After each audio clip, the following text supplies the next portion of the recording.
Neutral info நேயர்களுக்கு அன்பு வணக்கங்கள். இன்று நாம் பார்க்க இருப்பது கிருமி நாசினி, அதாவது சானிடைசர்.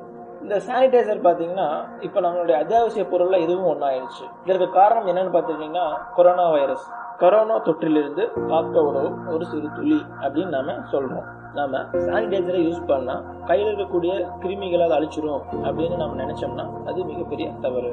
நாம இப்போ ஒரு சானிடைசரை வாங்கும் போதும் அதை யூஸ் பண்ணும் போதும் ஒரு சில விஷயங்களை கடைபிடிக்கணும். அது என்ன அப்படிங்கறத இப்போ நாம பார்க்கலாம். ஃபர்ஸ்ட் நாம எந்த மாதிரியான சானிடைசர் வாங்கலாம் அப்படிங்கறத பத்தி நாம பார்க்கலாம். நாம இப்போ ஒரு சானிடைசரை வாங்கும் போது அது நம்ம கையில் இருக்கக்கூடிய கிருமிகளை அழிக்கக்கூடியதா இருக்கணும். அதை விட்டுட்டு ஸ்மெல் நல்லா இருக்குது அப்படின்னு சொல்லி நாம எந்த ஒரு சானிடைசரையும் வாங்கக்கூடாது. இப்போ அமெரிக்கா இருக்கக்கூடிய நோய் கட்டுப்பாட்டு மையம் அவங்க என்ன சொல்றாங்கன்னா, ஒரு சானிடைசர் அப்படின்னா அதுல என்ன இருக்கும்னா பேசிக்காவே 60 முதல் 95% ஆல்கஹால் இருக்கணும் அப்படின்னு சொல்றாங்க. அதே சமயம் அவங்க இன்னொன்னு சொல்றாங்க. என்ன சொல்றாங்க அப்படின்னா, அந்த சானிடைசர்ல பர்ஃபியூம், ஃப்ரெஷ்னர் அப்படின்னு இது எழுதியிருந்தாங்கன்னா அந்த மாதிரியான சானிடைசரை யூஸ் பண்ணக்கூடாது அப்படின்னு சொல்றாங்க.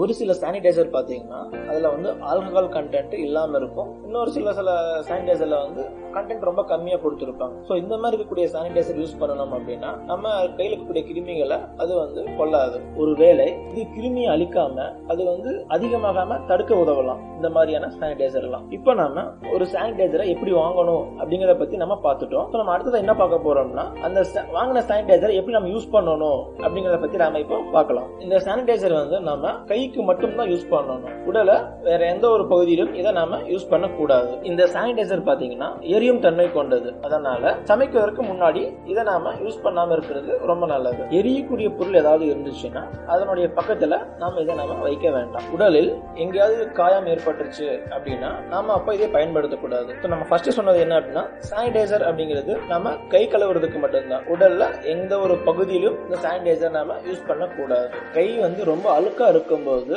நாம கிருமி நாசினியை பயன்படுத்த வேண்டாம். அதற்கு பதிலா என்ன பண்ணலாம்னா, சோப்பு போட்டு கை கழுவுறது ரொம்ப நல்லது. ஒரு சானிடைசரை நம்ம யூஸ் பண்றதுக்கு முன்னாடி அதுல போடப்பட்டிருக்கும் விஷயங்கள் என்ன அப்படிங்கறத நம்ம படிச்சு தெரிஞ்சுக்கணும். இப்போ நாம சானிடைசரை எப்படி நாம பயன்படுத்தலாம் அப்படிங்கறத இப்போ நாம பார்க்கலாம்.